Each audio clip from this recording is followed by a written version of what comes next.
Deprem sonrasında yetişkin bireyler olarak empati kurma yeteneğimiz çok gelişti. Ağlama krizlerimiz, şok etkisinde olmamız, yine fazlaca çocuklarımıza karşı düşkünlüğümüz, sevdiklerimize karşı düşkünlüğümüz, uyku bozuklukları yaşamamız çok normal. Deprem bölgesindeki vatandaşlarımız orada birinci travmayı yaşarken bizler de burada onlarla birlikte ikinci travmayı yaşamaktayız. Yaklaşık bir ay süre boyunca bu normal yaşanan olaylara duygusal olarak tepki vermemiz gayet bizler için normal. Bir ay sonrasında hala uyku bozukluklarımız, kabızlık problemlerimiz, şok etkisinde kalmamız, panik atak krizlerimiz, onun yanı sıra psikolojik olarak ağlama krizlerimiz devam ediyorsa biz psikologdan destek almamız gerekmektedir. Bizim burada artık rutin hayata, arkadaşlarımıza vakit geçirmeye, normal iş seyrimize dönmemiz gerekiyor.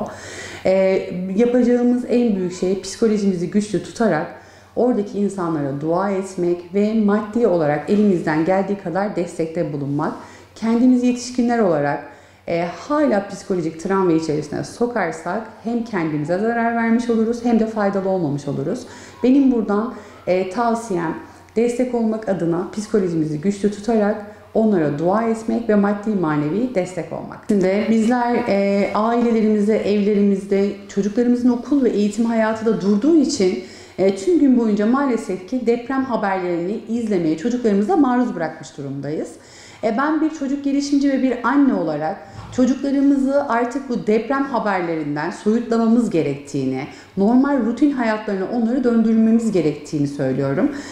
Çocuklarımızın yanında deprem bölgesi hakkında çok fazla konuşmadan, onlarda bir travma oluşturmadan, televizyon ve görüntülere maruz bırakmadan eğitim hayatlarına anne ve babaların devam ettirmeleri gerekiyor. Çünkü hayat devam ediyor.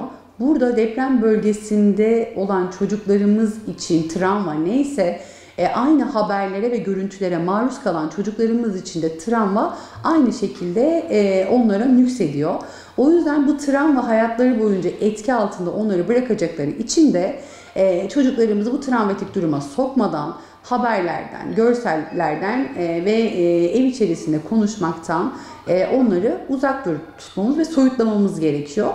Dediğim gibi benim anne babalara tavsiyem bu görsellerden, deprem söylentilerinden, şok halinden, korku ve üzüntüden artık onları soyutlamak, arkadaşlarıyla vakit geçirmeleri için eğitimlerine devam ettirmek, oyun alanlarına, parklara, okullarına devam etmelerini sağlamaktır.